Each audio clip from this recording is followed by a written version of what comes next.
about skills in STEM that we need to invest as well. And I also saw innovative ideas about how to invest in equity and dividends by addressing computing capacity from larger companies or institutions. Being a former president and just an honorary former president, minister, and so on, at the moment I'm between two worlds. I stepped into the politics after so many years. Being a former president, I don't have the time of Gürkan for having a large speech, so I will end here. I will tell you again, welcome to Bucharest and to Romania. I know that you will also have a good time, because every time we had events in Brussels, or wherever in Europe, we also used that time to discover the beauty of that cities and to build relations among young entrepreneurs. Thank you very much once again for being here in Bucharest, and I wish you good luck. Thank you. Thank you, Mr. Gianu, and please don't leave the stage, because our conference is not just full of ideas and speeches. We have also concrete things, and I invite now Mr. Ildirim to present the gift for Mr. Florin Gianu. A gift consisting in it's a plate. It's a token of appreciation. Token of appreciation for Mr. Florin Gianu. Please. Applause. Okay, and now I'll invite Vice President Erika Rastelli on behalf of Yes for Europe to present the certificate also, yes, for Mr. Gianu. Now I'm an original.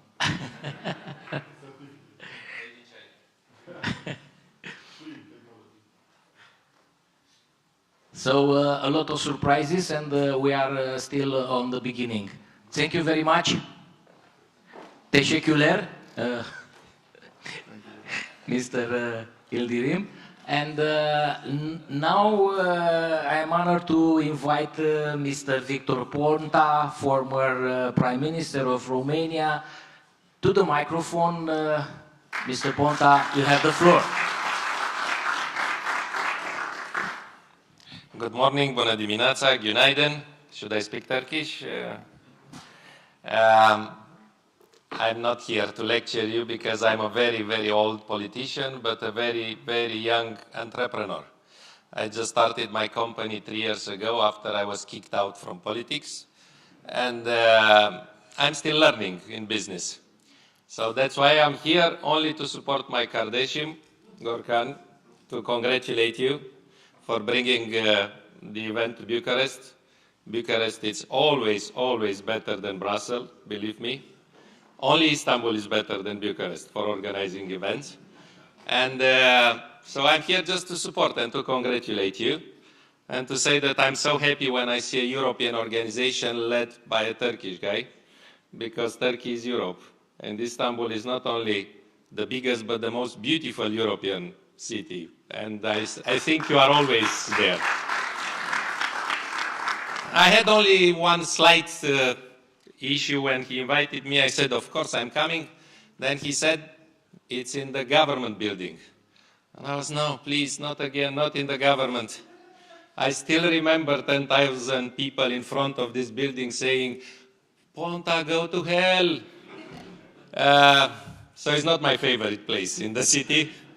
But still, thanks to Florin, I remember that with him and with some other young minds, we adopted the most pro-business and pro-entrepreneurship fiscal code in 2015. And in the last 9 years, all the government are still working hard to increase all the taxes that we decreased back then. So they are still working on this, but they haven't succeeded to do it. So we still have good memories in the government, Florin. and not only the bad ones. I don't have a speech, but I have a memory that I want to share with you. Just maybe 15 years ago, I told you I'm a very old politician, but 15 years ago I was young. And together with the young political leaders of Davos, we met back then, he was the chairman of the European Parliament, Mr. Borrell. Now he's the High Representative, he's not anymore, sorry, just finished his job. But back then he was the chairman of the European Parliament. And of course we asked, Mr. President, how do you see the future of the world? And he said, United States will be the bank of the world. They will have the money for everything. China will be the factory of the world. They will produce everything. Africa, South America, they will be the reservoir for people and natural resources. And Europe is going to be the museum of the world. People will come here only to visit, to have some time, and then they will leave. There's nothing to be done in Europe. I'm afraid he was right. And I'm afraid because of the old politician like me in Europe, you, the young entrepreneurs, you are now losing the competition with the rest of the world. Because Europe in the last years, after pandemic, the war in Ukraine, is just producing, it's printing money, all right, and then we are amazed to see inflation. It's increasing the life cost, is not giving opportunities to the young people, and we are losing totally the competition with the United States, with China, with Asia, with South America. So I'm afraid you should do all what Florin did in 2014, on my bad influence, of course, to try to come and to do yourself a better politics for young entrepreneurship. If you are waiting for today's European politician to do it, you will all go outside of Europe and come back here only to visit the museum. Thank you so much and good luck.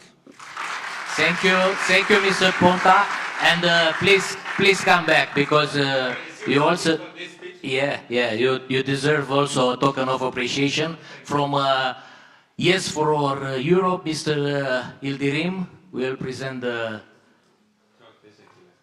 the trophy.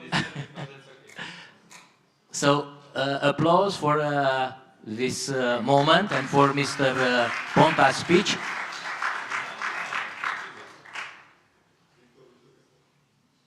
Yeah, photo session now. So thanks again for your speech, for your interesting message, and I could say provocative message. Interesting message. Interesting. Okay, thank you. Now, as we conclude this official session, the opening session, it's time to prepare for the first hour panel. Thank you all for the speeches. Yes, and I would like now to inform you about our first panel, Trends Shaping European Entrepreneurship. In this panel, we will explore how European entrepreneurship is evolving rapidly, driven by trends such as sustainability, digital transformation, and a shift toward remote work, which enhances flexibility and attracts top talent. There is a strong emphasis on diversity and inclusion, along with a rising interest in social entrepreneurship that addresses societal challenges. Entrepreneurs are increasingly seeking global partnerships and adapting to new regulation, while collaboration through co-working spaces and incubators fosters innovation and knowledge sharing in this dynamic landscape. Ladies and gentlemen, for this panel we have three esteemed panelists: Mr. Alessandro Somaschini, Vice President of Giovanni Imprenditori Confindustria from Italy. Please take a seat. Mr. Ruben Sansolsona, Vice President of Yes for Europe from SEAGE, Spain. Take a seat, please. And Mr. Murat Günenç, TÜGİAD member from Turkey and founder of MAP Global Technology. Also applause. And let's begin with Mr. Somaschini. You can start and you can deliver your message. Absolutely. Ready for it. And, Absolutely. So thank you very much. It's a great pleasure to be here. I don't see him because now he's saying hello to our VIP guests, but a very big thank you to Gurkan Ilderim. I think he's done a marvelous job. It's nice to see so many known faces from all over the world. I see my colleagues from China, from Spain, from many other countries. So it's definitely great to be here. I think it's very difficult to speak after Gurkan, after Mr. Ponta, Mr. Region, because much has been said. But I would like to echo a couple of things which have been outlined before. So if we start from the challenges that we see in entrepreneurship in Europe, it's easy to imagine the solutions. And in terms of challenges, I find myself very much in agreement with what's been outlined. By the way, Mr. President, I just said a big thank you because this is an amazing IAC. So thank you for having us, and it's an honor to represent Confindustria here for Europe and for you. So about the challenges. Young entrepreneurs have pretty much the same challenges as established entrepreneurs in my view, and some specific ones. So we cannot talk about all of them, of course, now. But if I was to focus on some, I would say, starting from the supply side, every young entrepreneur has to face global competition now, even from the very early stages of the venture, even though we are reverting to an environment which is increasingly protectionist. But it's not only the supply side which is a problem, it's also the demand side. And in Europe, but I would say more specifically in Italy, we have a long list of problems. So starting from demand side, I would start from demographics. As you know, in Europe we have a very low substitution rate, and in Italy we have one of the lowest in all of the world, which is 1.2. And of course that in turn brings a lot of consequences, so weak internal demand, shortage of labor, so it's difficult to hire people, it's been outlined before. Not only that, we said global tax rate in Italy is one of the highest in the world. Complex bureaucracy, a justice system in Italy specifically, which is not performing the way it should. But I would say if I was to focus on a couple of issues more specific to young people, I would say something that's been said before by President Ilderim, and that's access to capital. I think that's key because capital is the fuel for innovation. And the report on competitiveness, which has been prepared by Mario Draghi, outlines this in a very clear and detailed manner.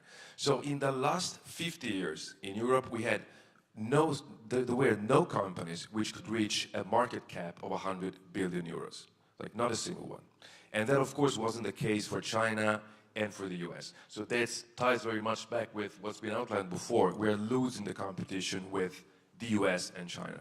Not only that, 1 out of 3 unicorns which are generated in Europe relocate their headquarters to the US for financing purposes. So when you take all of this together, I think there is actually two words which provide a possible solution: venture capital, in my view. And I was very astonished. A couple of years ago, I went to Tel Aviv before the whole situation got a little bit difficult these days with what's happening in Palestine, and I was surprised by the numbers. So even though Israel is a relatively small country, we're talking about 9.5 million people, so roughly 1/6 of Italy, venture capital financing in 2022 was $16 billion US, which is a lot.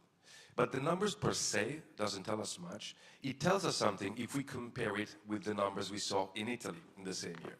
So Italy has a population which is about 6 times the one of Israel, and still we had a $2.2 billion investment in 2022.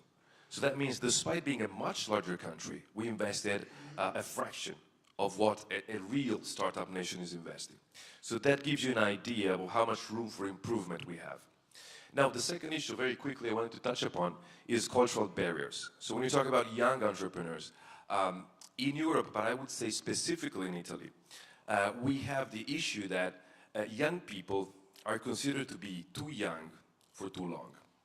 Now, we can talk about the solutions. There may be a variety of cheap or expensive solutions. What I would say, a cheap solution probably, which has been also discussed by our association, is to favor the inclusion of young people in boards of directors. That may seem a simple thing. It's not, but at least it's cheap.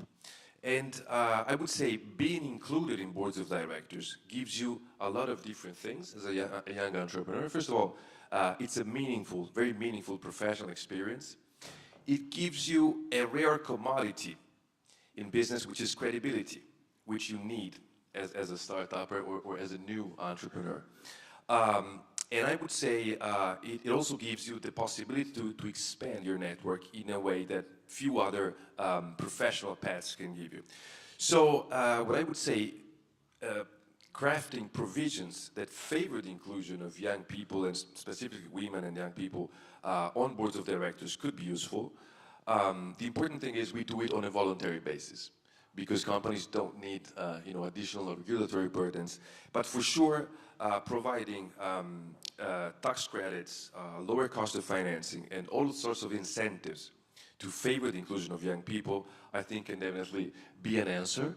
And by the way, Mr. President, there's no conflict of interest because I'm about to get out of the young bucket, but I'm happy, young folks coming after us will be able to benefit from such a measure. Exactly. Thank you. Sorry, let me just say something, Mr. President. You are definitely right. Sometimes we can, we probably are middle-aged entrepreneurs in some cases, for sure in mine. But we're still glad to be of service. Thank you.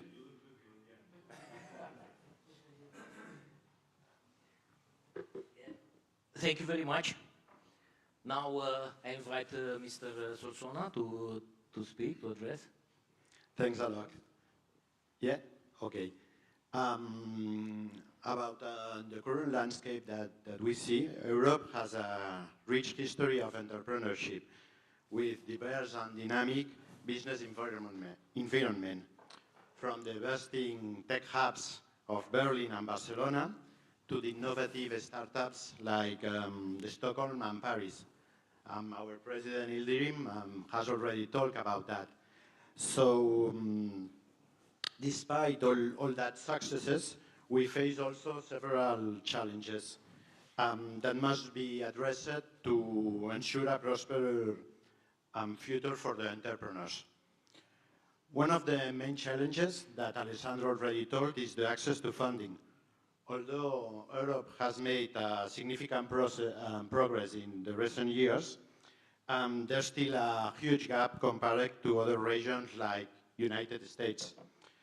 According to the OECD, many European startups struggle to secure the necessary capital to scale up. To close this gap, we need to create more robust funding mechanisms and include also venture capitals, angel investors, and government grants. Also, one of the things that we haven't talked is about the regulatory environment. Entrepreneurs often face the complex regulations that struggle the innovation and hinder the growth. Simplifying this regulation and also having a more business-friendly environment will help a lot the young entrepreneurs, and it's crucial to encourage more individuals to take the entrepreneurial leap. We are seeing a lot on one of these tech hubs like Barcelona that we are starting companies, we are starting success startups that are growing and are being unicorns, but maybe the half of them are starting to move abroad, like in USA or places where it's easier to get fundings and to make the companies bigger. And our governments should address that so this don't happen.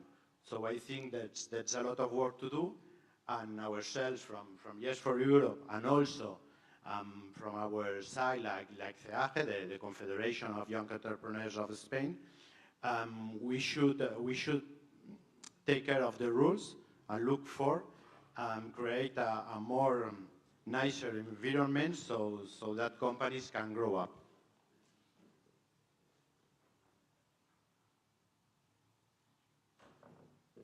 Thank you very much. So it's,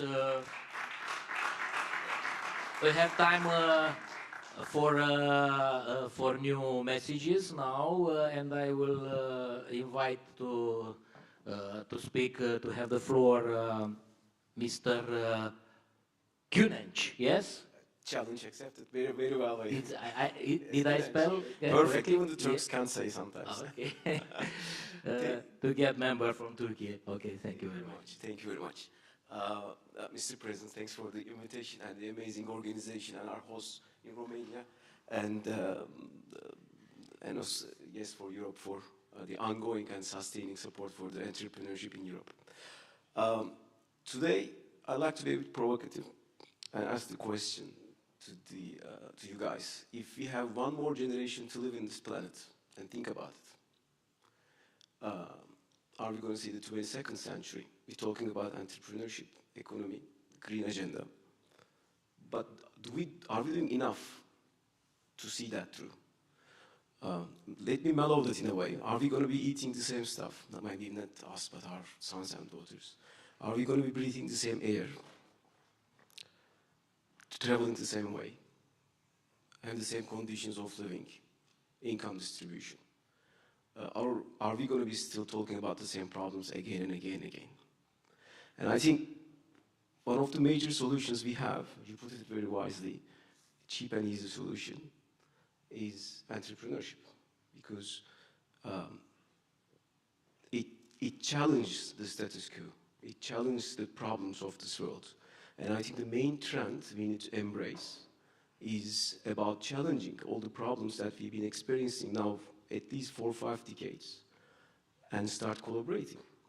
And that is very inspiring to be in the same room of people who are inspired to do so, and there are many more out there, not just in Europe and the globe. And there's an awakening of doing the right stuff for the planet, for the humanity, through the better use of technology, digital transformation, collaboration between cities and governments, changing the dynamics of politics, regulations, and it's all in the roots of entrepreneurship. I'm a bit like you, I'm now a middle-aged entrepreneur, just past the young side. But in 1996, I heard a saying on a stage like this in Basel. It's a chap called Mohammed Yunus said this. He then went on and won an economic Nobel. He invented the concept of microcredits. He said a very strong sentence, said, if the aim of business is just profiting, then the aim of living is just breathing. Of course not. The aim of business is not that. And I think there, the trend of entrepreneurship, increasing entrepreneurship, is a major, major advantage for us. Because we all know, Mr. President made me change my opening speech, by the way. I wasn't going to start like this. He said something about the social entrepreneurship. We young people are feeling more and more responsible about not just ourselves and our families, but the societies we are living in. If you look at some of the trends out there, there are dispersed solutions about climate technologies, smart cities. Every day there is a conference in some cities in the world about artificial intelligence, energy. But I think the best thing that we can do coming out of this room is collaborating better and making sure that we challenge the existing problems that's bound to happen and make drastic into our lives. Another anecdote, like I think it was 8 years ago in Frankfurt airport, I got stuck because of heavy snow, and I bumped into a very, very well-known academics who went out of a United Nations meeting about immigration. And he spelled some amazing stats to me 8 years ago. He said, Europe should expect at least population of Turkey coming into Europe within 15 to 20 years because of climate change. And they were talking about it in a UN meeting. So some people know about it. Leaders know about it. Business people know about it. But we are still talking about it. Today we talk about immigration as a big opportunity and a problem. Every single country in the world. Did we know it 20 years ago? Yes. 40 years ago? Yes. Did we know it was climate change happening? Yes. Do we know today that what we're going to experience next 40 years from now on? Yes. What is our solution? Hopefully Elon Musk will find a way to go to Mars. It shouldn't be the solution. It should be a leisure solution, yes. But we need to make sure, as entrepreneurs, think differently. I think I was socializing with lots of people outside. I think the main thing we were agreeing that collaboration is the main trend right now in Europe. And we should really increase that and foster that more and more. Because there isn't enough time to talk anymore. I mean, I'll give you some stuff again. The GDP of the world is 100 trillion, approximately. And they claim it's 5 to 6 trillion of it is technology. Is there any sector that doesn't use technology or not threatened or doesn't see the opportunity of technology? No. So we need to look at it. As entrepreneurs, there's an opportunity to convert the whole 100 trillion into a technology investment opportunity. And maybe double it through the better use of our resources and focus on humanity and the planet. How we can have a sustainable living in this lovely blue dot for generations. Again, we were talking outside.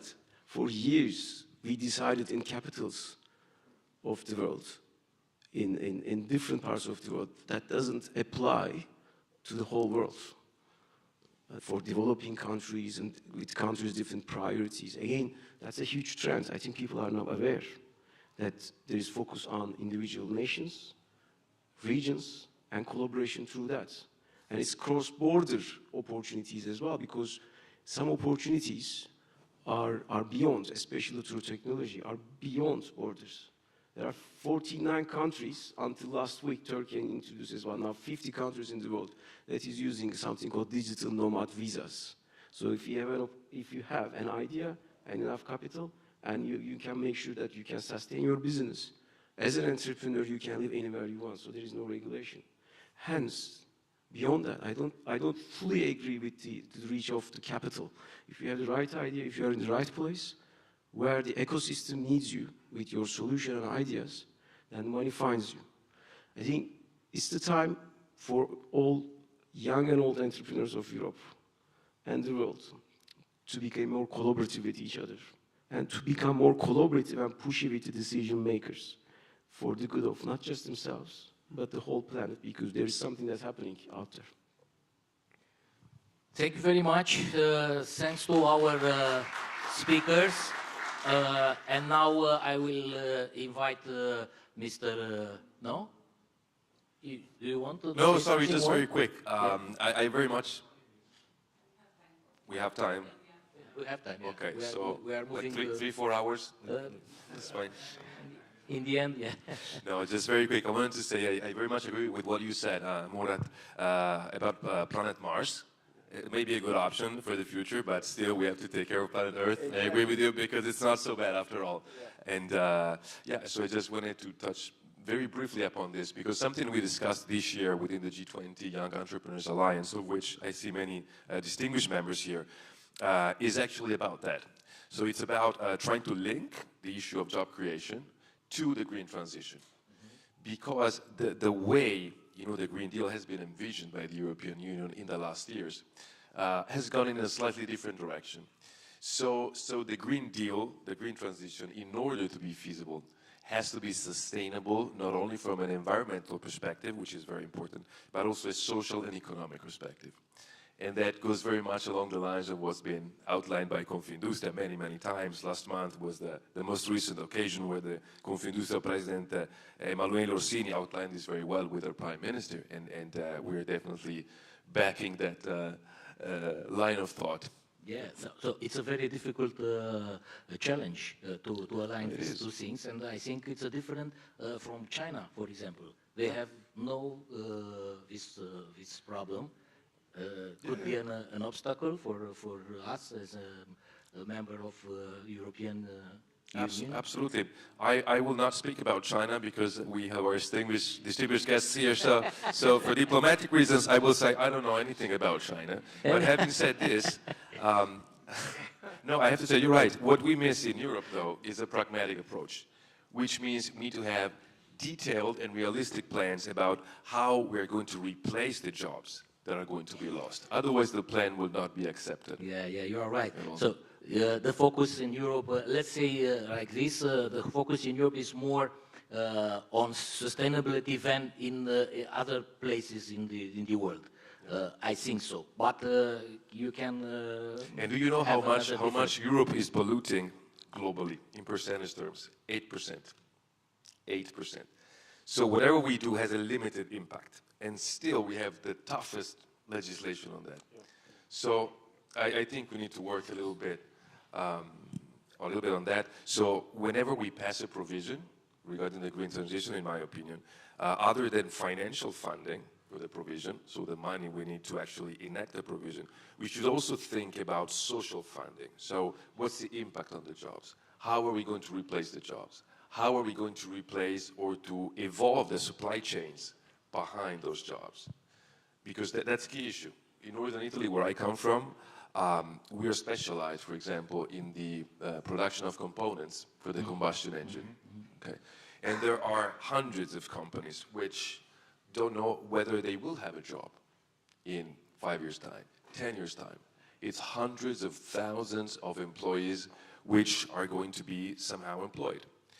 So it's not enough to have a vague ambition about the need to replace the jobs. We have to have a target and a clear and detailed plan. And I think the European Union hasn't had that in the last 10 years. Now the wind is changing, in my opinion. There is more knowledge about the impact. But I think it's also our job to make sure that's the direction we go moving forward. Yeah. Arver, thank you. Arver, any remarks? Please. Yeah, what Alessandro told is like that, and also we are on a situation where unemployment in Europe it's huge, especially in Spain. We have a youth unemployment of the 23%, which is incredibly high, the highest in whole Europe.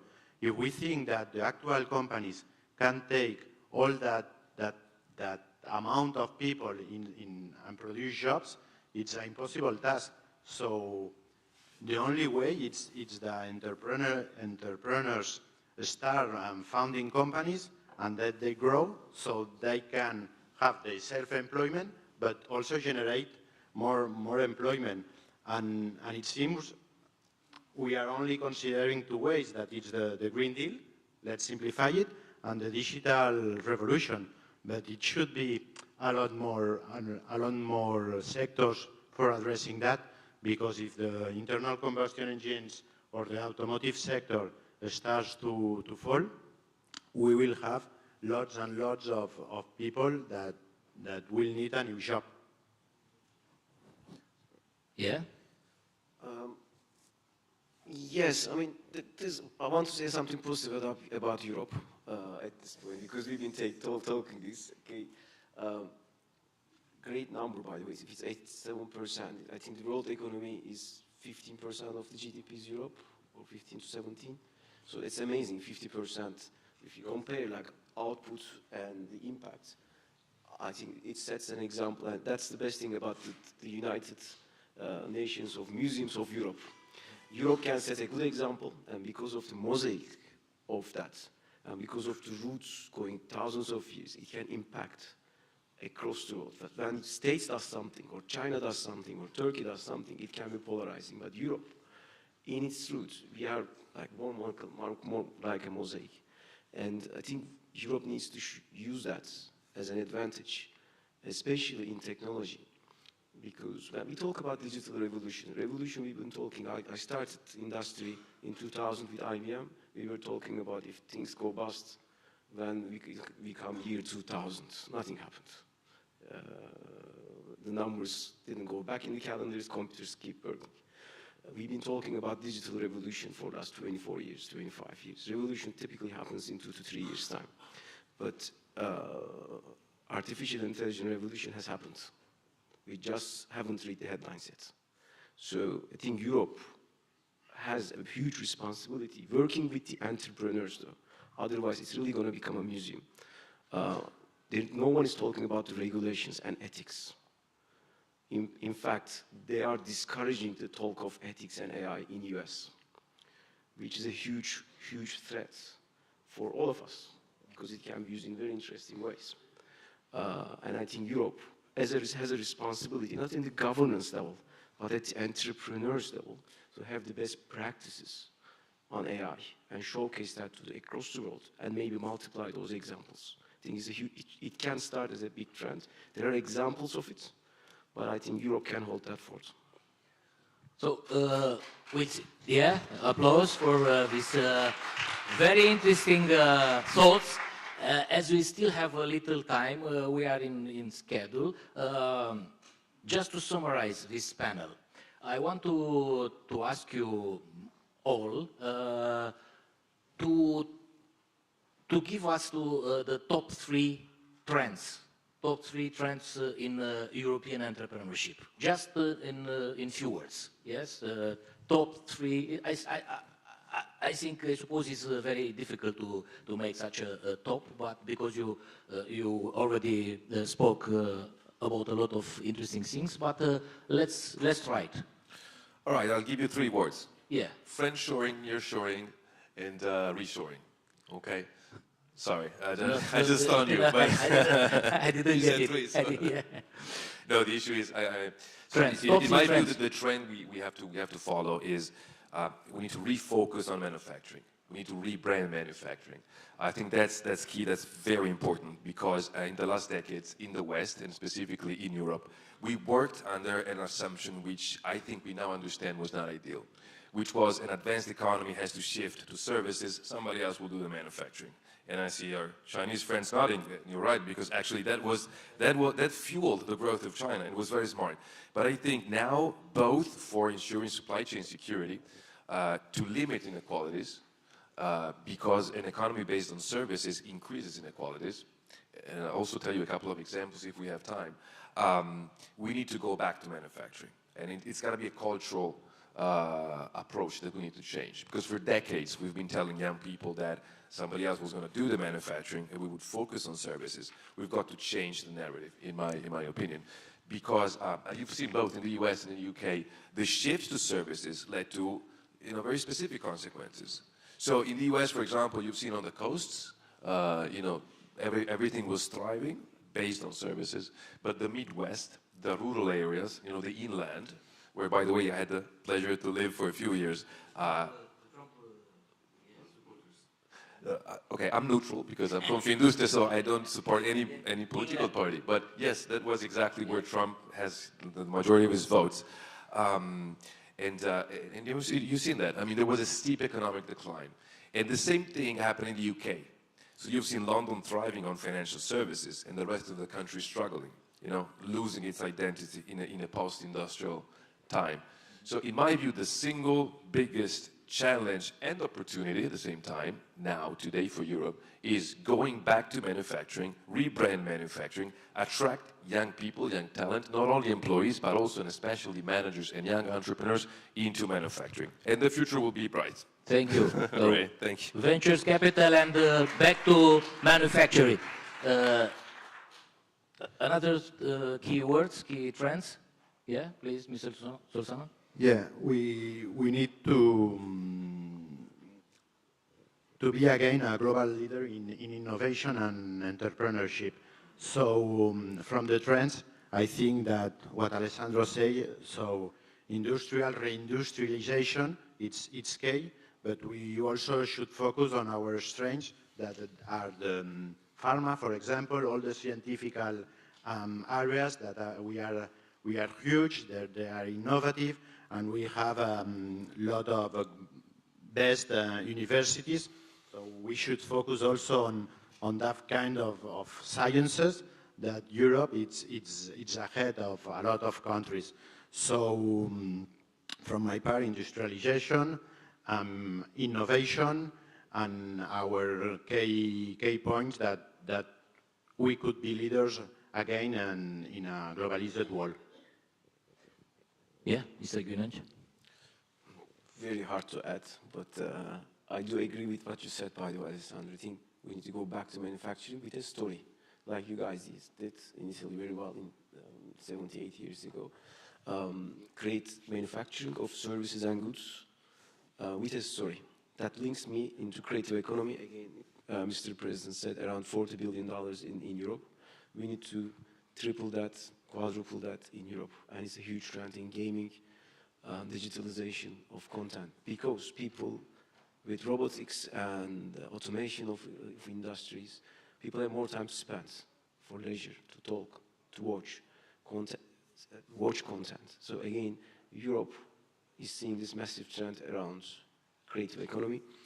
Urbanization, I think after Asia, Europe has the highest density of urbanization on lands. And there's a huge trend on solutions on urbanization, smart city solutions, energy solutions. I think there's always ways to increase efficiency on that. That's going to link to global agenda as well. But let's not forget about ourselves, health. I see huge trends.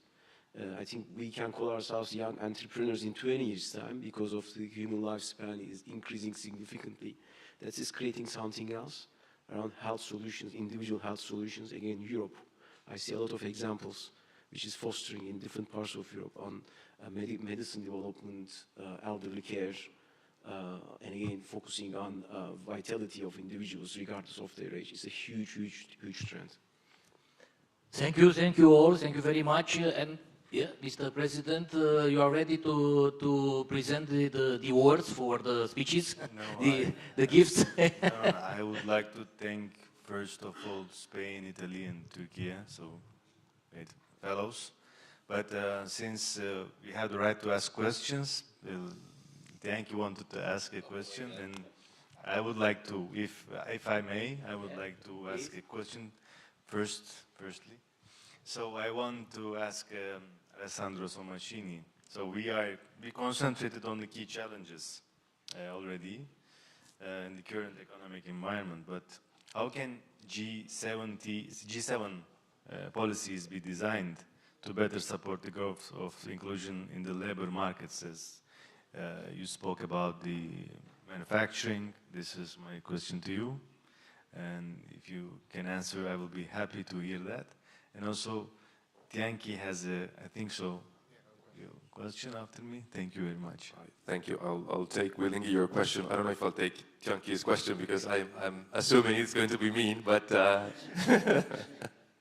no, thank you. So pretty much, I think we've said like pretty much some elements of the answer were let's say came up from the discussion in some way. But I would say G7 governments can be absolutely essential for this because there's a very deep need to craft policies involving though not only the government but industry association, companies, and the whole academic ecosystem with the specific target, like we said before, to attract young talent towards manufacturing.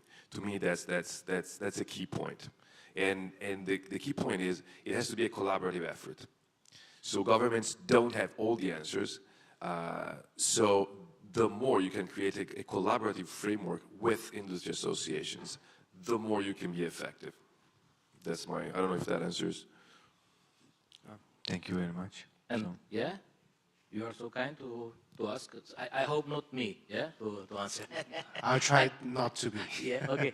I was just wondering if it's in China. That's why I raised up this example, China. Your discussion about entrepreneurship.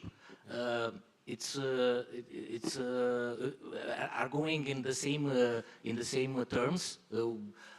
We are speaking about sustainability, the future of the planet, environmental care, yes. And you have the challenges, the same. Yeah, I think the goals. topic that you mentioned is without borders. You know, I think it applies to every country on this planet. You know, where so far as we see, in the foreseeable future, humanity will rely on planet Earth to live, right? So we need to, on one hand, drive the economy, at the same time, protect the planet. So that's why we see a big surge with the technology of the clean energies. And actually, we're very pleased to see that China is actually taking a big lead on this factor and reaching a lot of collaborations. This is actually the very important theme that the G20YA China Council will collaborate with TÜGİAD to build a bridge so that the top business in the renewable energy sector from both countries can better collaborate with each other. So if I may want to ask a question to our fellow panelists, I think all of them, if I may. I think my question is actually inspired by the word from His Excellency, the former Prime Minister, and also the word from my esteemed colleague, Alexandro. I think both of them mentioned that, especially His Excellency, he said he believed that in terms of entrepreneurship, Europe is failing, is losing the competition compared with the US and China. So my question to you is, do you agree with him? If not, if yes, what do you think is the reason? If not, who do you think is winning? Thank you. Are you a journalist? Good, very good question, and I envy you. Okay, let's start it. Hello, thank you for the question. But yes, I think we are losing. And the problem is that it's not only funding, we don't have access to large amounts of money that it's needed to be ahead of this competition, this global competition. And right now, maybe who is winning? It's United States. It's the country where it's easier to access to large amounts of money, and also the ecosystem, the knowledge that is around huge universities, but not only universities, huge cities that are driven by universities and investment. It's what they are good, and they are taking advantage of that. They know that they are doing it right, and everything is focus-oriented on that matter. So this will be my answer. Thank you. Well, thank you for the question. It's very interesting. The short answer is yes. Europe is losing the competition at the moment for me, but the match is not over. I think it's very interesting, the report, which has been mentioned before, outlined by Mario Draghi. We are losing the competition, and I think you can see it in the numbers. I don't know against China, but towards the US, Europe lost about, I think, 20 percentage points of productivity in the last 10 or 15 years. So that means for the same amount of input, we produce a lot less wealth, a lot less output. And if you ask me why this is happening, there may be a lot of reasons, but what I think is a good reason is after the Second World War, starting from back in time, Europe has outsourced basically defense to the US. Okay, so that has led to having an important, say, available amount of resources, which were then allocated to welfare. Okay, which is a good thing per se. But the point is, I think people got used to have a very comfortable life, even though they had to work and sacrifice less, for example, than in the US. Which is, it's true even today. I had the pleasure of living in the United States for 4 years, and I can tell you, people have a lower quality of life, in my opinion. But they are more productive, they make more money, and the price is, there's less of a safety net. Your life is less relaxed. The problem is, when you have this advantage for too long, you become complacent. You become complacent, you become more relaxed, and that's where we are. So we have an amazing level of wealth accumulated in previous decades. We don't, at the moment, have the drive, and we don't have a system that gives you an incentive to work hard, to sacrifice, to risk your money, because you can live very well without doing so. Now, the question is, this has been possible in the last decades, in my opinion, because of that reason.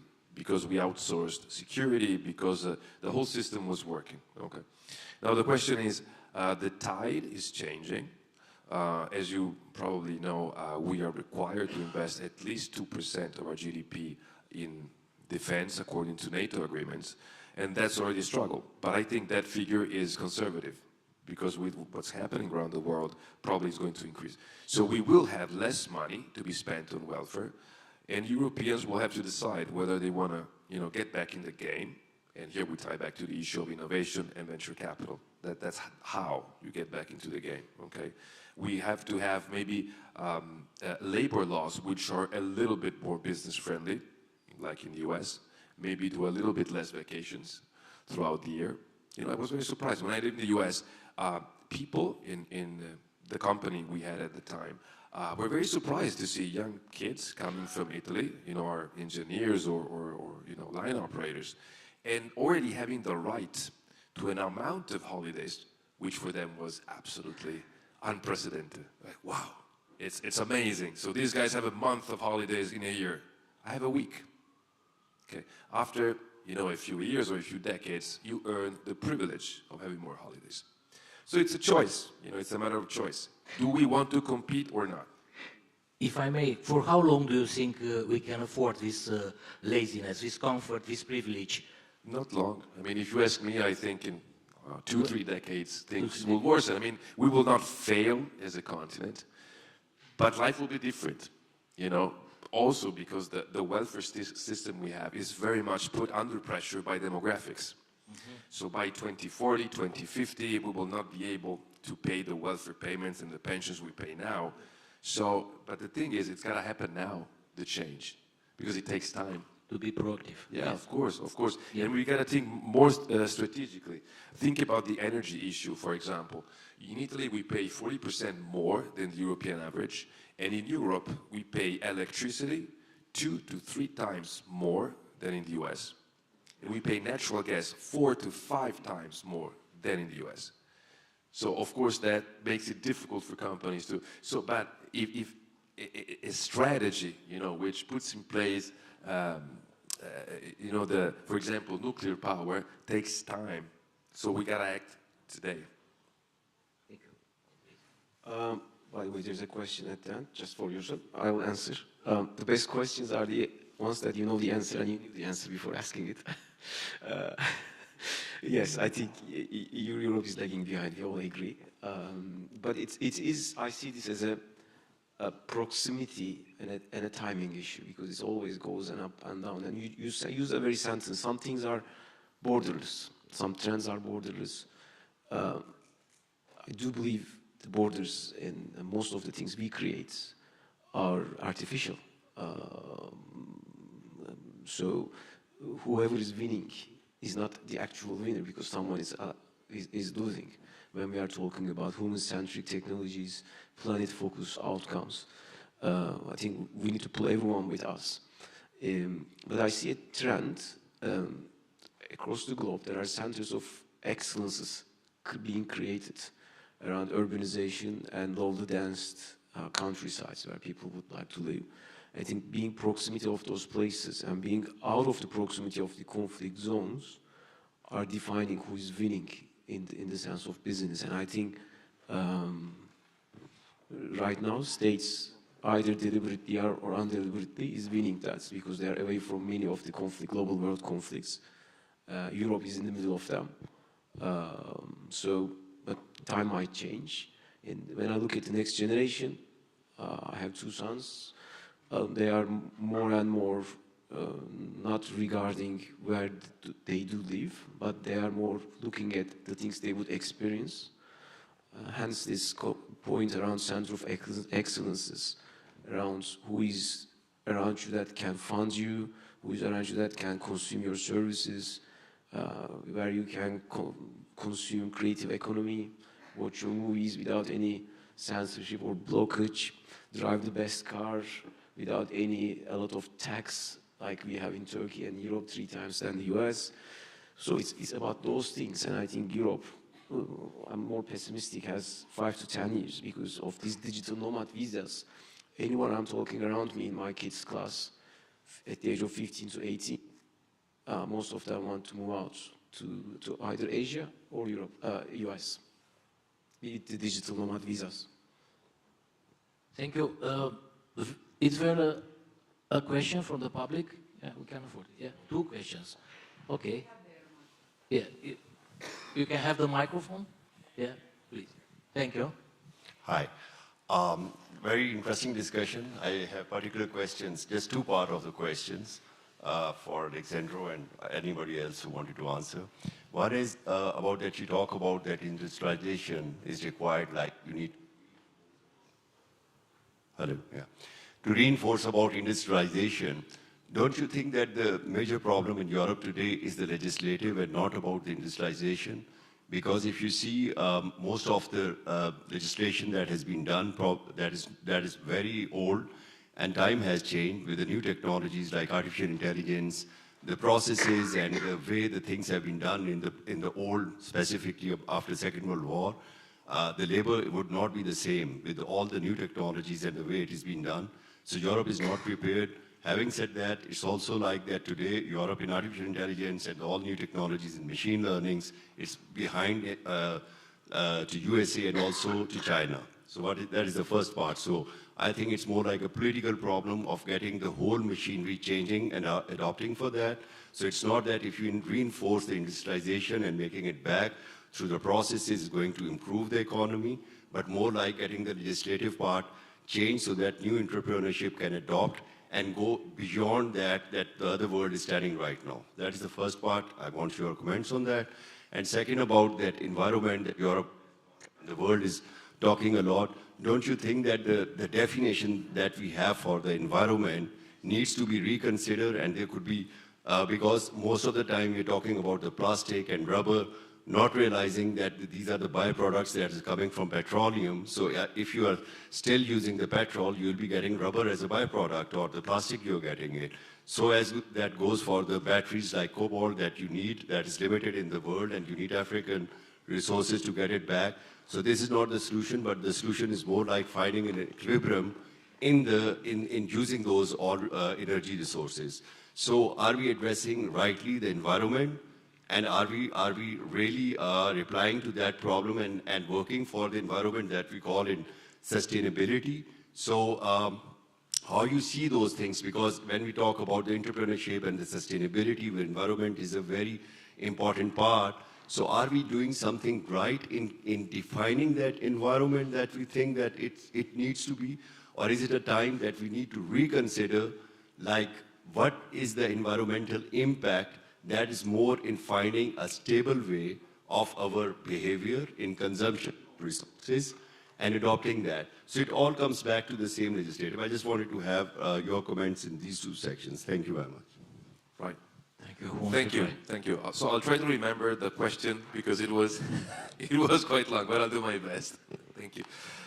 Yes or no? Legislation, yeah? So starting from the issue of reindustrialization, yeah, I think you touched on some of the key points. The 2 things which I believe we should focus on are, like you were mentioning, the issue of skills. We have a huge problem which has 2 components. So the first one is we have, because of a demographic problem, a shortage of people, of talent, also in perspective, and also a skill mismatch. So the people that we have most of the times have skills that the market is not willing or ready to absorb. Okay, so part of the reindustrialization process, and that's why I was mentioning it has to be a collaborative effort between industry association, companies, and governments, is exactly that of mapping the skills we need, and through public-private partnerships, if needed, provide the people we need with the right skills. But of course, it's very complex. And second thing, how can we attract companies back? Of course, that ties very much back to the issue of fiscal incentives, tax credits. Again, when I had the pleasure of going to the US, we were shopping for a location. So these states were competing for the attraction of companies, providing tax incentives for companies to go there. So I think if you blend together these 2 things, so gearing up to provide the right skills to the personnel you need, and you combine it with the appropriate level of tax incentives, we have a pretty good shot at winning some of that reshoring and friendshoring and nearshoring back. The issue is, I think, we need to be willing to tolerate a little bit more of inflation, because of course, in particular, reshoring, at least for Italy, would be inflationary. So you have a trade-off between employment and inflation. We would have to tolerate a slightly higher inflation, which is not to be taken for granted, because we're used to, after 2008, to be living in basically before the pandemic, in a zero inflation environment. So it's a huge cultural change. And yeah, sorry. No, in terms of adapting the legislations, you didn't mention anything. It's no need, no strong need to adapt the legislation. I think this was the question. Yeah, of course. I mean, we said it before. We have one of the most complex bureaucracies in the world, but we have, at least in Italy, another major issue when it comes to legislation is the judiciary system, which is not working. It's very slow. It's not performing. So that's needed, absolutely. But what I'm saying is these problems, we've had them for decades. And of course, every government and every time we change leadership, even at Confindustria, Confindustria Giovani, these issues are brought up to the attention of lawmakers. The problem is it's difficult to make them because of many reasons. So what I'm saying is we should at least outline the vision of where we want to go. And then these steps would follow. Now, in terms of the environment, I think that was also very interesting. I'll be honest with you, I'm not competent enough to, on the specific subject, to tell you whether it's going to change the definition. We have a whole panel, excuse me, for of course. Yeah, to discuss the sustainability. So I would just say a very small thing, if I may. One issue which is central when it comes to the green transition and to the definition of what we consider to be in need of a change is the issue of technological neutrality, which is something in Confindustria we are pushing very much. So the thing is, it's fine to know that we have to reach certain targets of emissions. What we cannot afford is a centralized government unit, whether at the national or European level, which tells us exactly how we've got to reach it. In other words, we don't need to switch 100% to the electric vehicles, for example, as long as we provide a mix of technologies, electric, hydrogen, bicycles, you name it, which eventually reach the target. And the same is true for electricity. So we cannot imagine an environment in which we are forced to go to solar, wind, or other technologies like this, which should be part of the mix. But I think business operators and countries should be free to choose the mix they deem more appropriate to their specific context, to their specific country. That's something in Confindustria we've always been backing very much. Yeah, it's only one thing to the second question. It's a great question, by the way. I think we are past the stage of prevention. So I think it's your stand about defining what's the environment and what's the good for the environment is critical. And it's due to us, humanity, but I think it's the sixth time the livings on this planet is changing. Like before it was dinosaurs wiped out with a different reason. But we have the intelligence and collaborative capability not to be wiped out. Hence we are talking about sustainability. So it's now the time of adaptation and redefining some of the terms. So every single plastic bottle we are drinking has microplastics in it. There is no bottle of water you can't drink across the globe unless it's from an African fountain deep in the forest that you touched. You're always having some microplastics with it, coming from an industrial process. We can't prevent it anymore. We need to adapt it.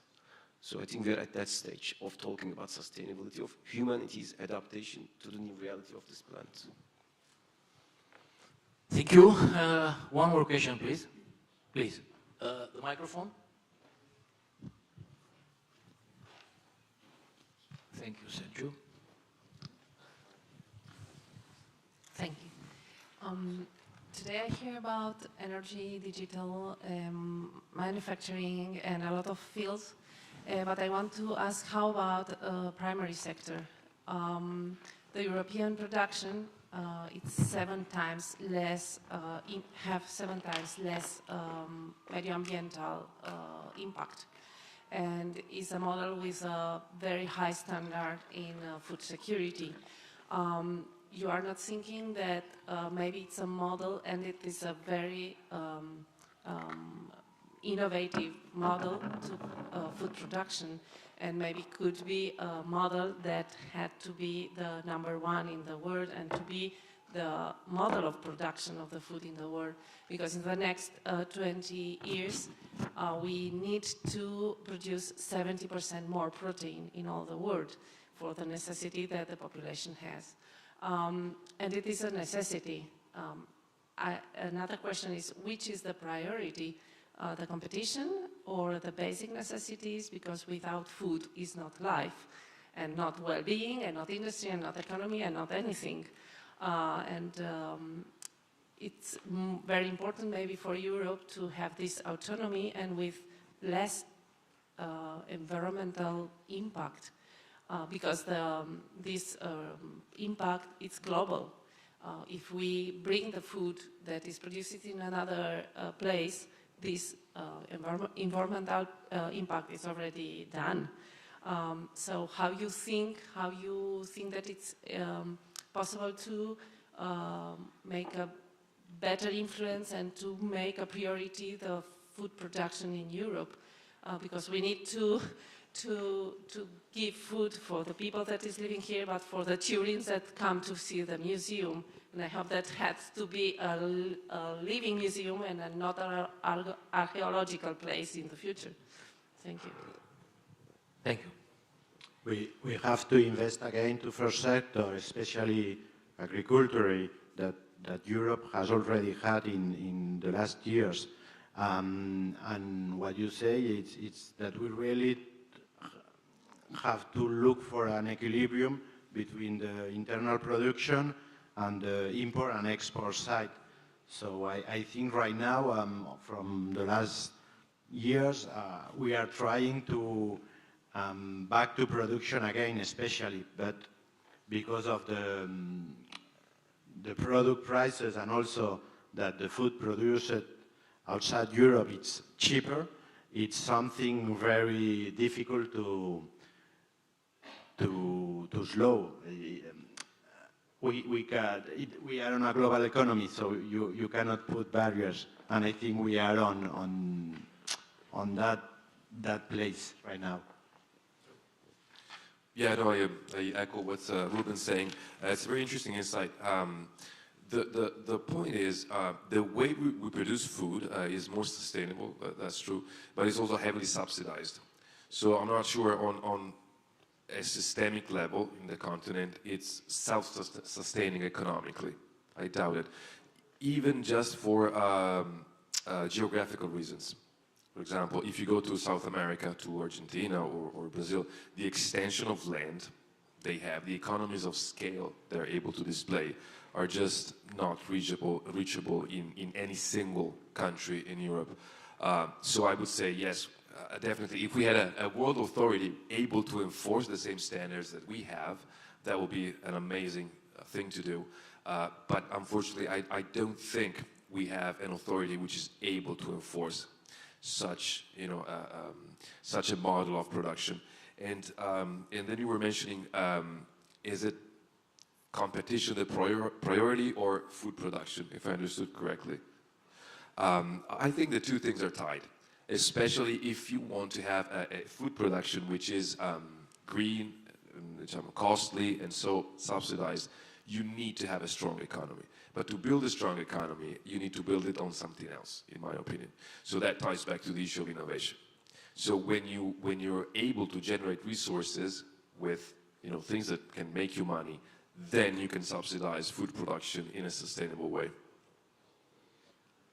So, thank you very much. Thank you very much, and let's give a round of applause, a big applause for Mr. Solsona, Somaschini, and Günenc. It was a very interesting discussion, and I thank you all. Now it's time for rewards. So, Mr. Yildirim, I invite you to give the certificates or on behalf of Yes for Europe, the signs of appreciation for the speakers, for our speakers, please.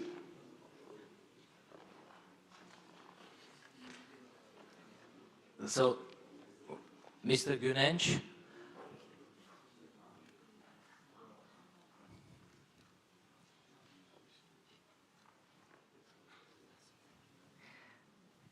Mr. Somaschini, please.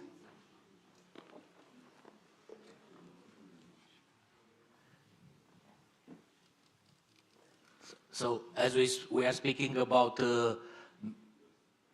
small and medium enterprises, it's good to have also middle-aged enterprises, yeah, because you already mentioned it. And Mr. Sorsona, please.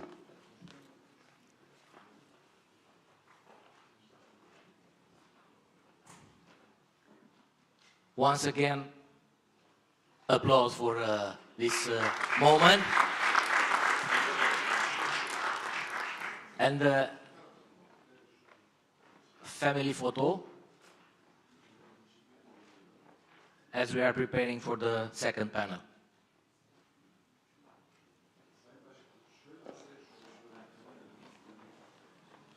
Okay.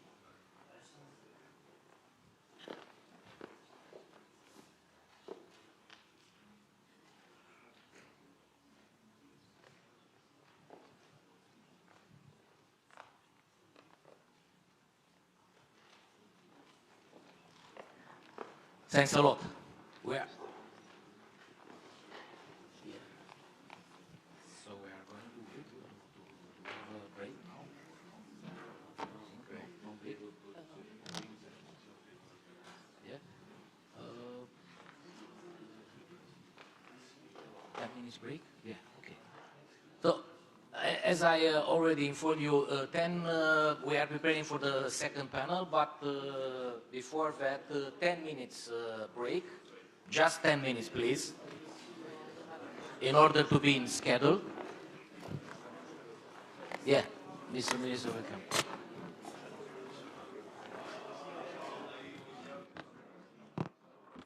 So easy, our love will lead the way for us, just like a guiding star. I'll be there for you if you should need me. You don't have to change a thing.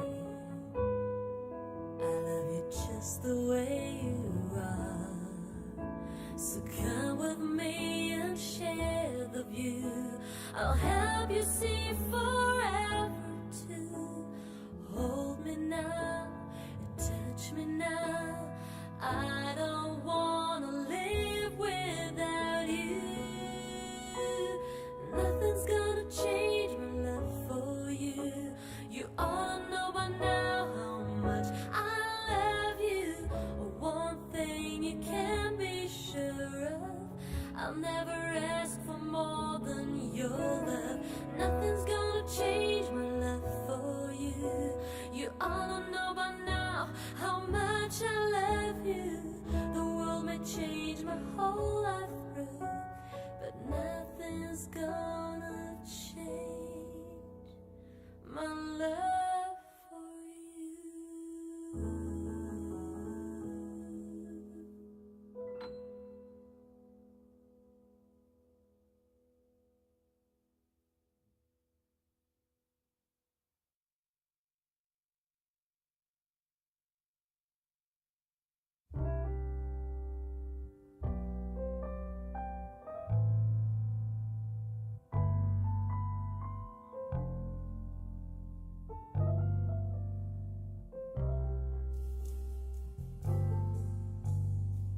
Another summer day has come and gone away, and Paris a row, but I wanna go home. Home. Maybe surrounded by a million people, I Still feel alone, just wanna go home. Oh, I miss you, you know. I've been keeping all the letters that I wrote to you, each one a line or two. I'm fine, baby, how are you? I would send them, but I know that it's just not enough. My words are cold and flat, and you deserve more than that. Another aeroplane, another sunny place. I'm lucky, I know, but I wanna go home. I've gotta go home. Let me go home.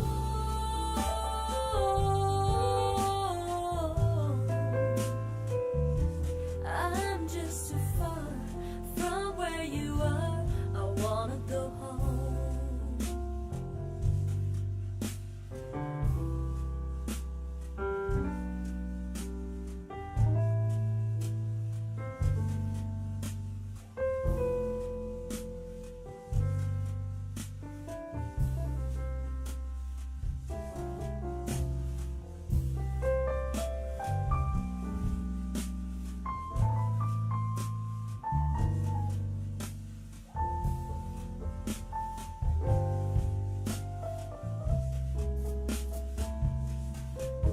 And I feel just like I'm living someone else's life.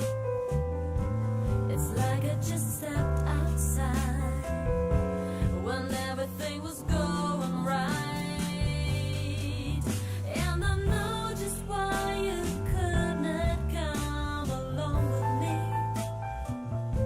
'cause this was not your dream, but you always believed in me. Another winter day has come and gone away in either Paris or Rome, but I wanna go home. Let me go home.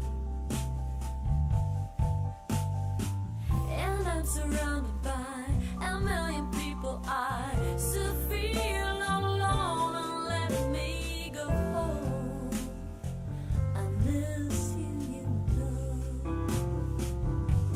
Let me go home.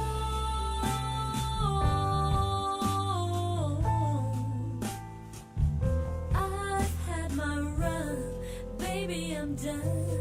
I've gotta go home. Let me go home.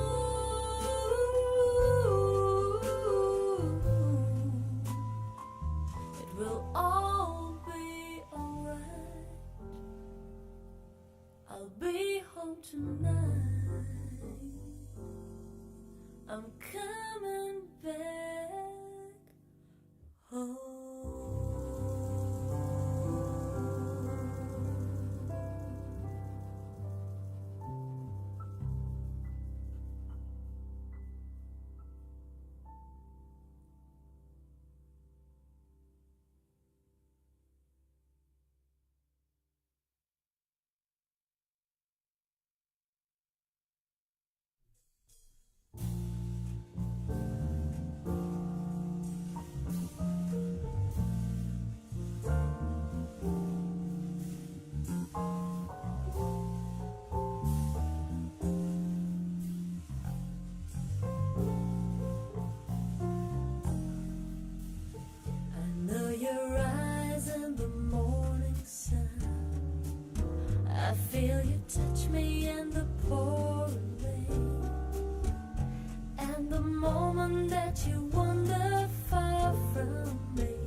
my savior when I fall. And you may not think I care for you. Well, you know down inside that I really do. And it's me you need to show. How deep is your love? Is your love? How deep is your love? I really need to learn.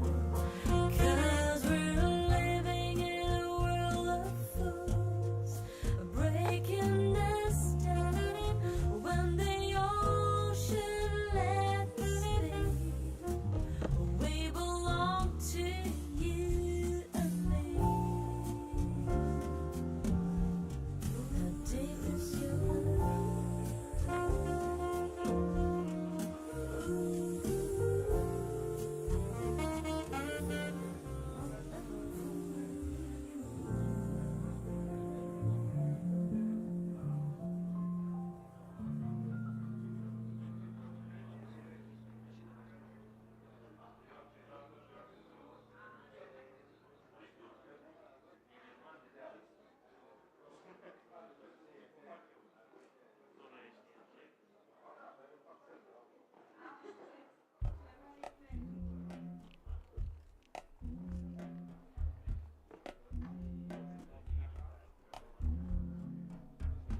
I've been living with a shadow overhead.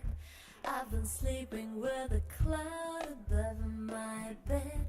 I've been lonely for so long. Trapped in the past, I just can't seem to move on. I've been hiding all my hopes and dreams away, just in case I ever need them again someday. I've been setting aside time to clear a little space in the corners of my mind. All I wanna do is find a way back into love. I can make it through without a way back into love. Ooh.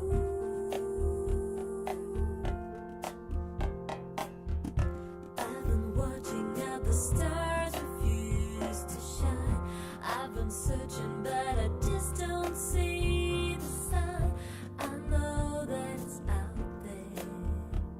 There's gotta be something for my soul somewhere. I've been looking for someone to shed some light, not somebody just to get me through the night. I could use some direction, and I'm open to your suggestions. All I wanna do is find a way back into love. I can make it through without a way back into love. And if I open my heart again, I guess I'm hoping you'll be there for me in the end.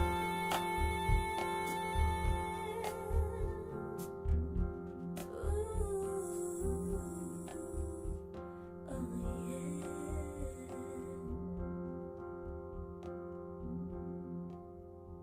It's a way back into love.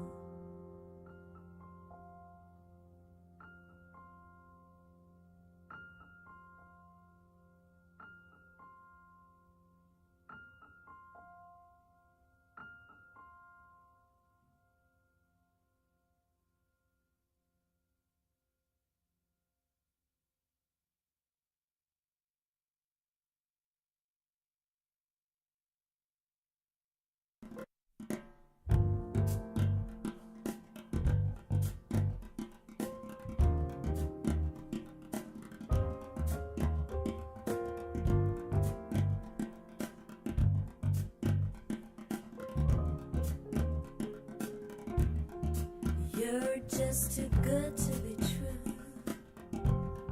I can't take my eyes off of you. You'd be like heaven to touch.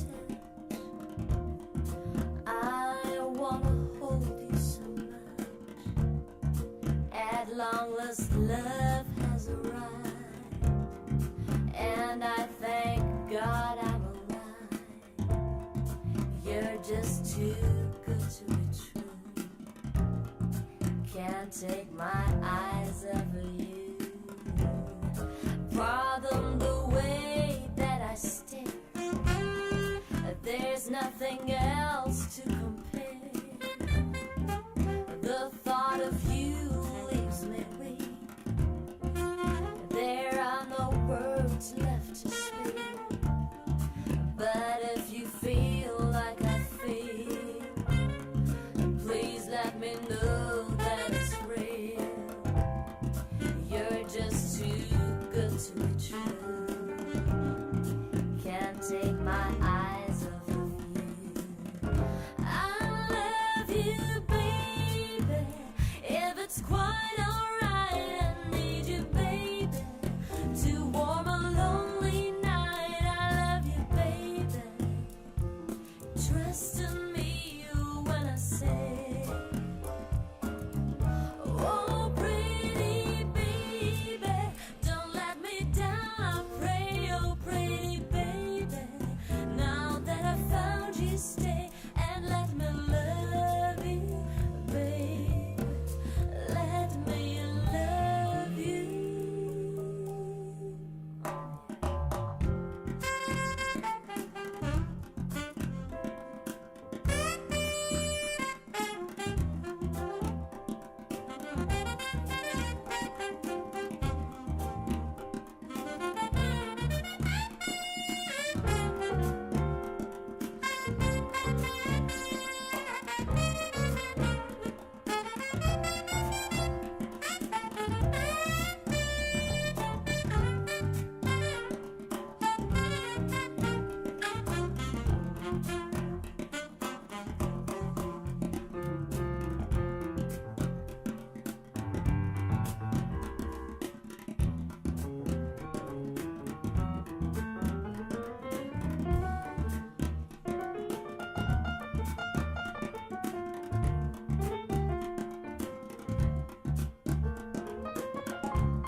I love you, baby. If it's quite alright, I need you, baby, to warm a lonely night. I love you, baby. Trust in me when I say, oh, pretty baby, don't let me down. I pray, oh, pretty baby. Now that I found you, stay and let me love you, baby. Let me love you.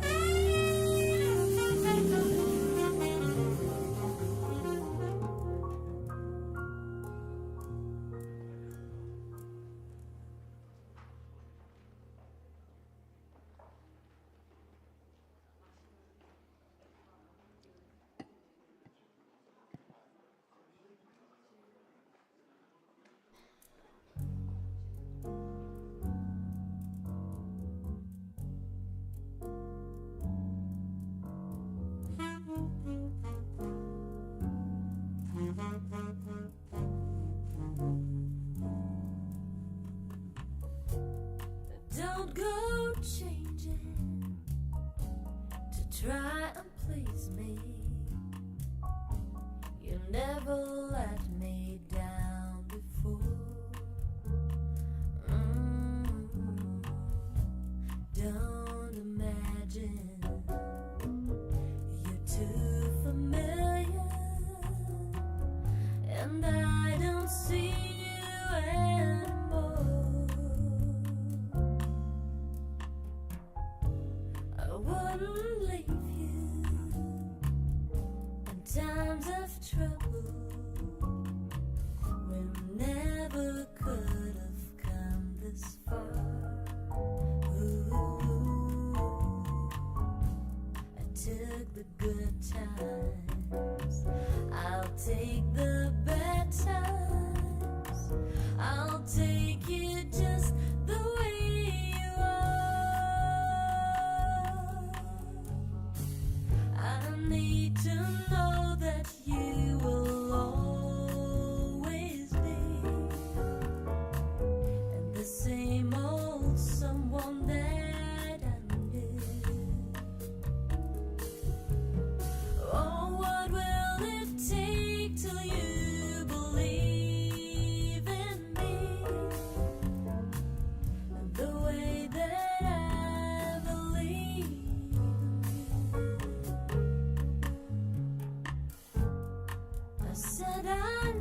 need to know that you will always be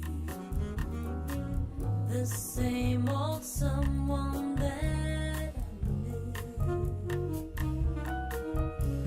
Oh, what will it take till you believe in me the way that I believe in you? I said I love you, and that's forever. And this I promise from the heart. Ooh, I could not love you any better. I love you just the way you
outside the rain begins, and it may never end. So cry no more on the shore. Train will take us out to sea.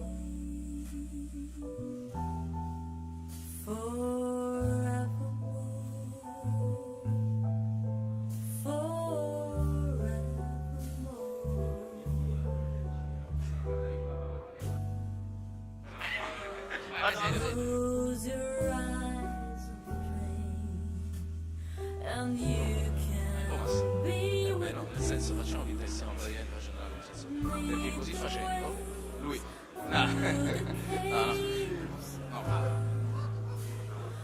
long forgotten now. We're all alone. Oh, we're all alone. Close the window, calm the light, and it will be alright. No need to bother now. Let it out, let it all begin. Learn how to pretend.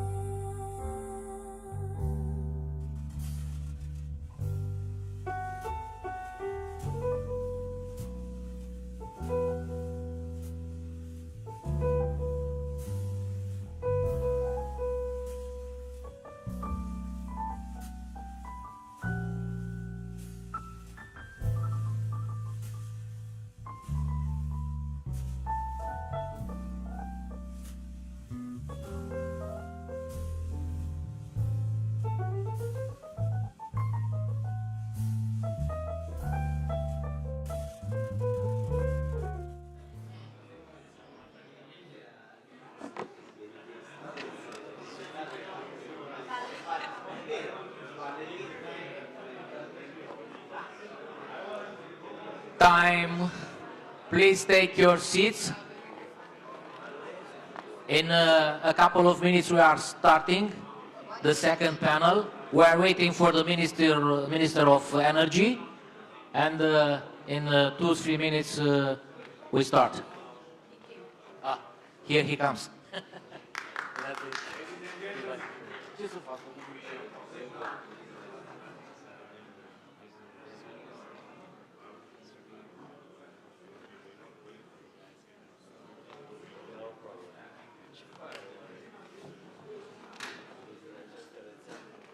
So please take your seats once again. We are starting.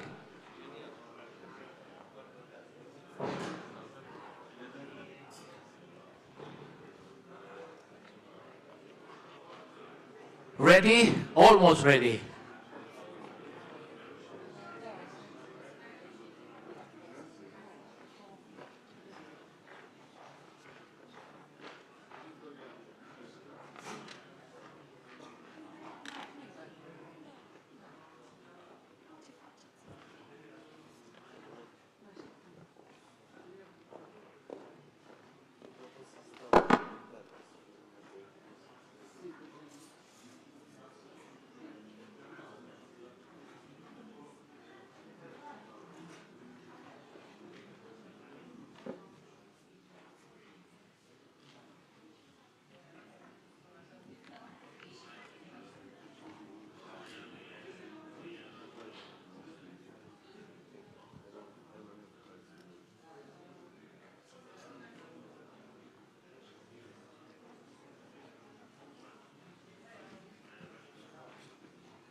Ladies and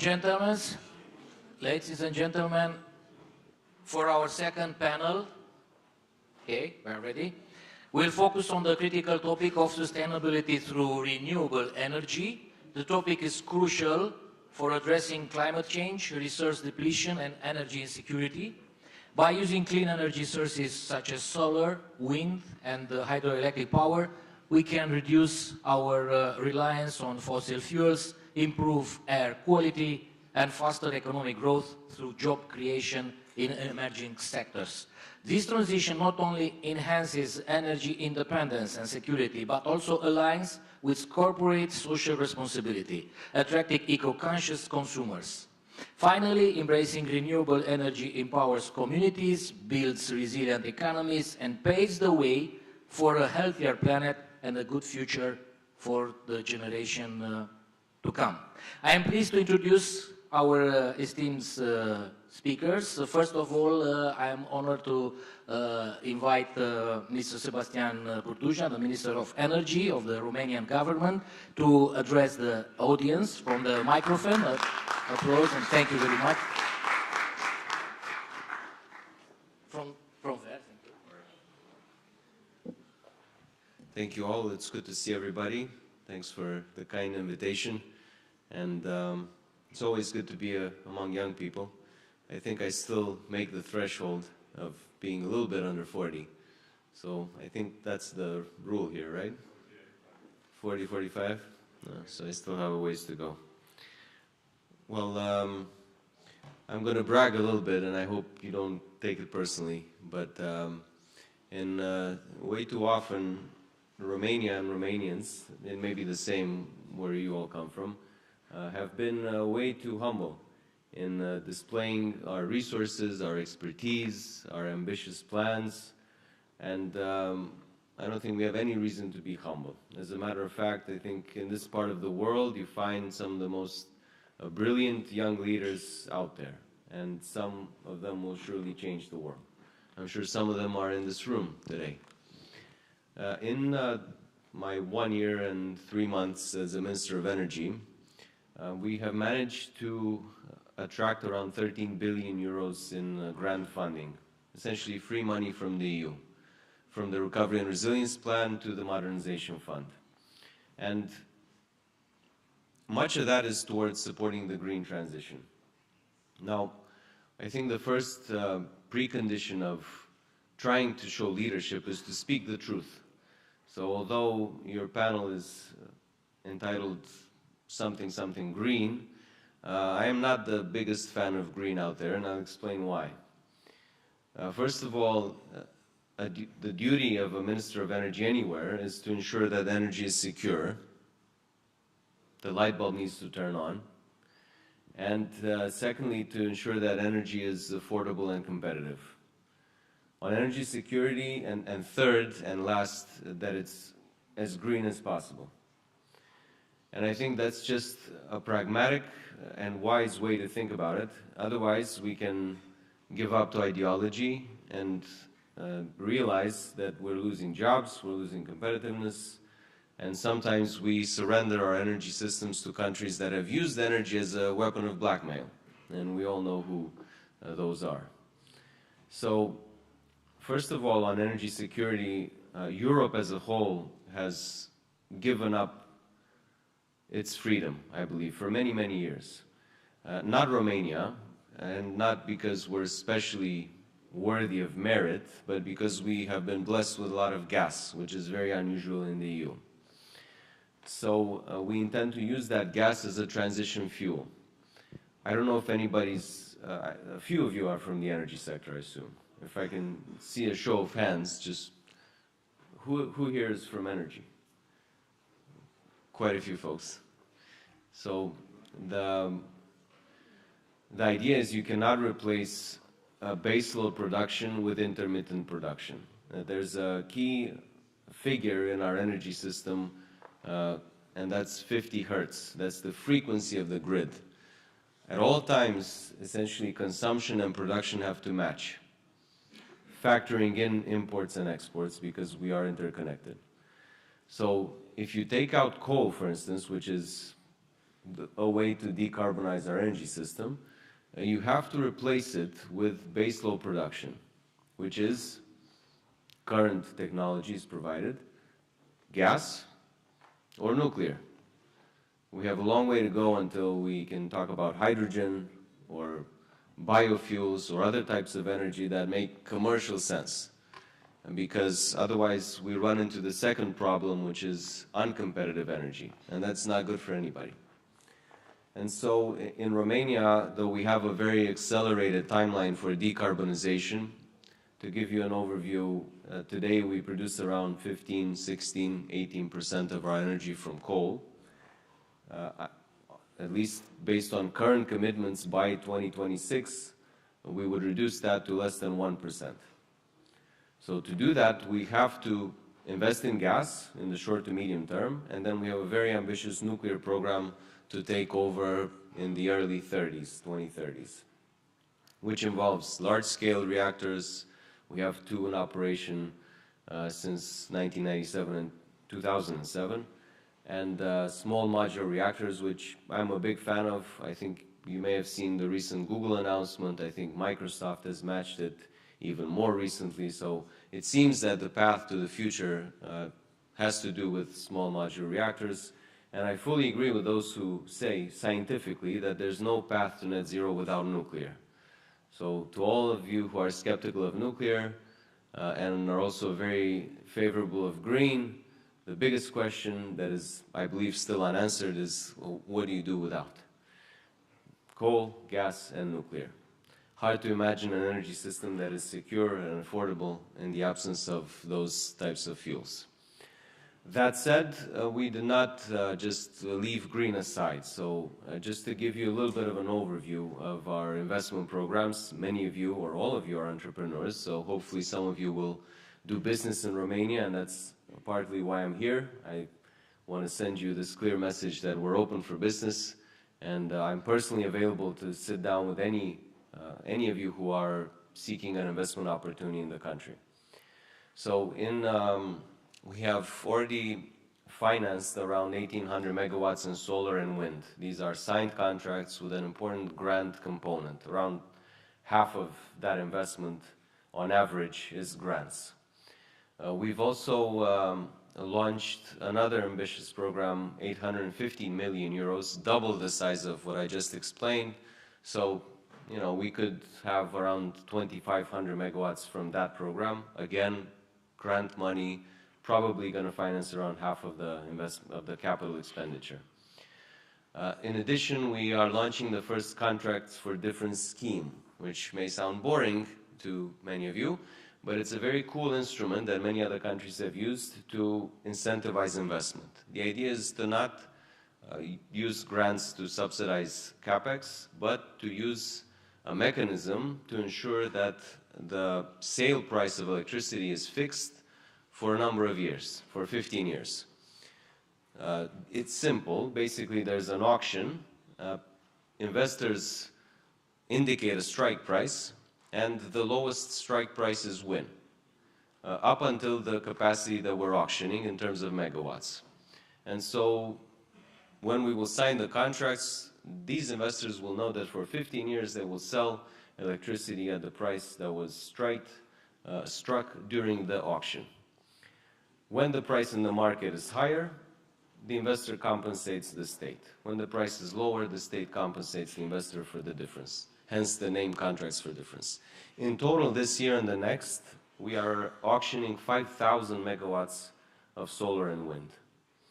So adding to all the numbers I've said, plus a significant number of other projects, we will have around 10,000 megawatts solar and wind in the next 3 to 5 years. All of this is onshore. In addition, Romania is the first country on the Black Sea to have legislation for offshore wind. We're very proud of it. We managed to pass it around 4 or 6 months ago, and now we're studying the areas, the concession perimeters in the Black Sea, and we will likely have an auction in 2026. By 2032, at the latest, we hope to put into operation another 3,000 megawatts of offshore wind in the Black Sea. And for sure, I think we're on the path to having the first windmills in the Black Sea among all the countries in the region. So I think that's all good news for the fans of green transition. And I don't want to discourage anybody based on my introduction, but just to let you know that I think it's wise to not put all your eggs in a single basket. In addition, green investments go hand in hand with two other key aspects in energy. One is investments in the grid infrastructure, and the second is in storage. Why invest in the grid infrastructure? Well, for one, Romania and many other countries have not invested in wires in the past 30 years. We are still, earning the benefits of investments done during communism. That's the reality. So we have put a lot of grant money, around 1.7 billion euros, into upgrading our grid, transport and distribution grids. New lines means accommodating more producers, accommodating more consumers, accommodating more households that put up solar panels, and we call them prosumers in Romania. They're not called the same everywhere.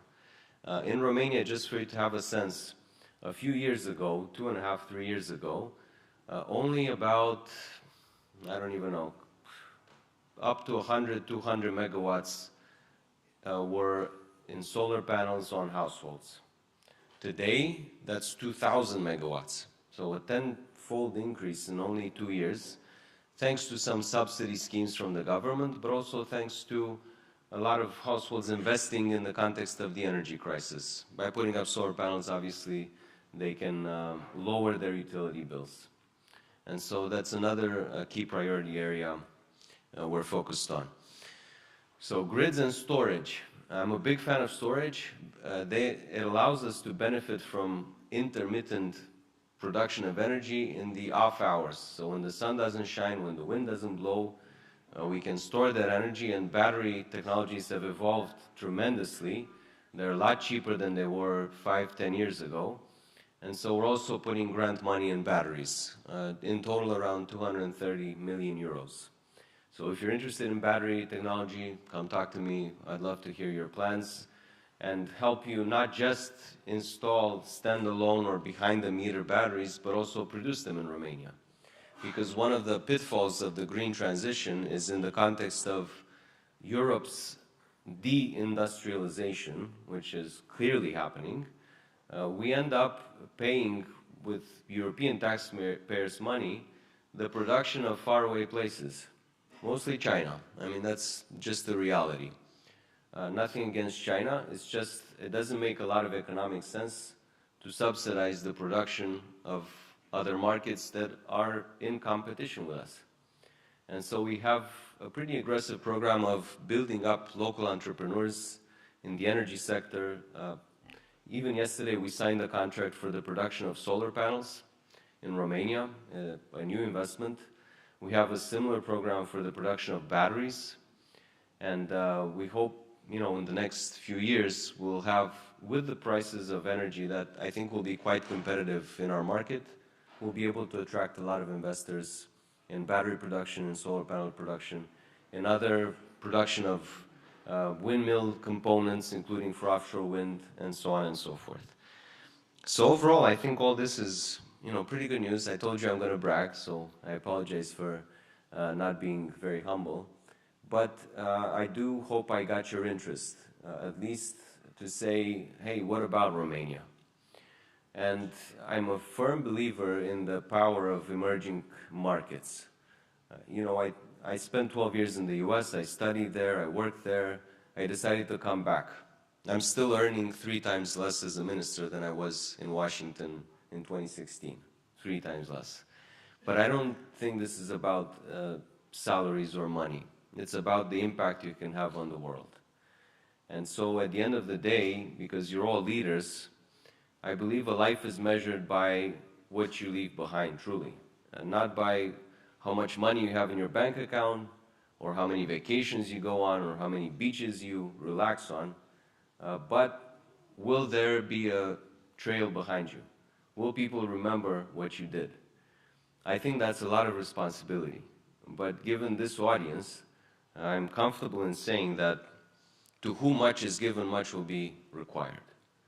You all have had opportunities that people, our generation, many people, billions of people have not had. And so what do you do with those gifts? You've worked hard for them, I'm sure. But that said, you still have a lot of capital, a lot of knowledge, a lot of connections that, again, the vast majority of our peers simply don't have. No matter how hard they try, no matter how hard they work. If you want to leave something behind, please cherish those gifts and put them to good use. I believe in you, and I hope you also believe in Romania. So thank you again for the opportunity. Thank you very much, Minister. And as a token of appreciation, on behalf of for Europe, you can come back here, yes, because we are going to begin a small ceremony, because the gift is already prepared, and let's applaud this moment. Let's mark with applause.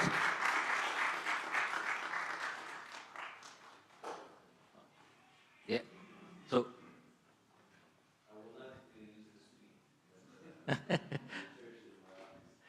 Like in the Davis Cup. It's a plate. And the certificate given by Mr. Sansolo.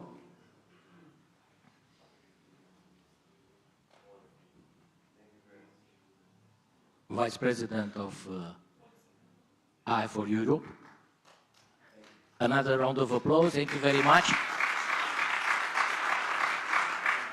Thanks again, Mr. Burduja, for your insightful speech and I could say a very realistic approach. Let's go further, and it's my pleasure to invite our speakers next to me. Mr. Sebastian Enache, Head of Merge Administration, Monson, and Mr. Bogdan Tohanean, politician and lawyer. Mostly lawyer. Okay, please be seated. So let's welcome them and let's listen them. So first, I think you can start, Mr. Enache. Well, thank you very much. It's an honor to be here. Yes, you've met our minister and he started bragging. I think entrepreneurs and everybody should focus on results, and I think showing results it's important. About the panel today and about the sustainability topic. Sustainability means to keep what we have and improve it, to change what we have and to make it better, yeah? And in the past 10 years, myself and we've been involved in a sustainable development of the energy market. Energy is the blood in our veins, yeah, so without energy we cannot exist. And we've seen, as Mr. Sebastian Burduja said, renewables should be a main component of the transition, should be a main component of the sustainability of the energy market and our businesses, yeah? And we've been trying in Romania, and I've been trying also in Europe, to make sure that the impact of integrating renewable energy will be major in regards to people, lives, jobs. In the previous panel, yeah, you've been discussing about not having enough people to work or not having enough jobs for people. We've seen that, and I can tell you a story about Romania. Romania has coal mines. Romania has coal mines that will close, and Romania has renewables that will be installed. And from zero in 2004, we will probably have around 15,000 megawatts of renewables. And from 15,000 megawatts of coal, we will have zero renewables, zero coal by 2035. So what we've been doing is going in the regions where we will close the coal mines and implementing a reskilling and upskilling strategy for a circular economy. Because in that area, new businesses will grow, new jobs will be needed, and new business opportunities will start. I can give you an example. We've started a reskilling program for miners, and now we're teaching miners how to install PV panels. We're teaching miners how to make a business and integrate their business into the new system of green, yeah. As Minister Burduja said, a lot of European funds and a lot of funding, because you also said funding is necessary, yeah, sir? So funding for entrepreneurs will be available in Romania in the next 10 years, and these entrepreneurs need to be ready not only with money. Renewables is a new energy. If you consider coal, you have 100 years of experience, yeah, oil and gas as well. If you consider renewables, you only have 20 years. So you still have a lot of growth. You still have a lot of technology development that needs to be done, yeah? So assuring to young entrepreneurs only funding is not enough, because basically the core of the company are the entrepreneurs that have the idea, but also the people that will implement the idea. So the main focus now is to provide the infrastructure for entrepreneurs in order to make the ideas happen. And this is what we have been doing in the last 7 years. We've been trying to give a second chance to the people that are suffering from the energy transition by giving them the idea about the future, and we are creating the possibility for a new career. Because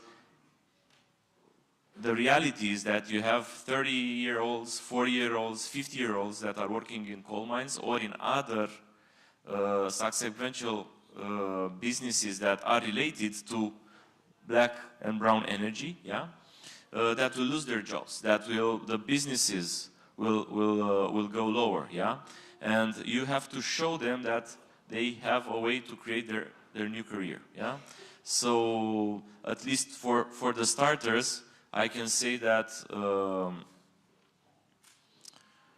it's important to be circular, and it's important to offer the possibility for a new beginning in regards to this topic. Thank you very much. And now, yeah, applause, you deserved it. Mr. Tohanem, you have the floor. Thank you. Yeah, so actually everybody was talking about the subject, so for me it doesn't remain anything to say. So I just want to be polite and talk about weather maybe. 2-3 days ago it was so cold I thought it's winter coming, and the wind was blowing very hard, so probably somebody who has wind farms are smiling and they're happy. Next day it was a shiny day, so actually those with the solars were more optimistic. I'm not talking about rain because we had some floods in the last period and it's not nice to talk about this. So actually you see, if you talk about politeness, you know, talking about whether it's about politeness, actually is the core of the energy, renewable energy, the subject. So actually, I had a speech, everybody was talking about renewable energy. It's clear that mainly in the last 10-15 years, whoever is a little bit older than like me, in 2010 we were discussing about renewable energy like something very, you know, at the beginning, and nobody thought that the impact of it will be so strong so early. Probably the society was taken by surprise. Who knows? But what is clear is that renewable is rising very high. And actually I saw the Commission's numbers, and fourth of the renewable, of the energy consumed in Europe, in the EU, is from renewable energy. It doesn't matter if it's wind, solar, or hydro. That means that, you know, this is the path, this is the way that the things are going. They are going very fast. Actually, the Commission has a plan, and they think that in 2030, the EU member states will use 42.5% of their energy, like green energy and energy that doesn't pollute, which is huge. I mean, like all the speakers before said, it's something that 10-15 years ago we didn't even dreamed of. What's so important to discuss about renewable energy? It's also if the society is ready for it. I mean, are we ready? My esteemed colleague Sebastian said before that we have a most particular situation, we as country Romania, because we had a lot of miners, and we still have this problem. I remember that the conversion of the miners is a problem that we are tackling about 20 years already. We had before the green energy, even you know, there was only projects when we had that problem in order to close the mines because they were not profitable. And the state was putting money, good money in bad businesses, let's say. So actually, we know that that's not easy. And also, it's not easy, and the minister said before that, you know, advantages and disadvantages. The big disadvantage is that you cannot ask the sun to stay for 24 hours up, and you cannot ask the wind to blow 24 hours a day. So that's a very big problem. It's clear that we need to improve and the society to prepare, because it's a huge change of life. Our life is changing, and as well the renewable energy in this matter.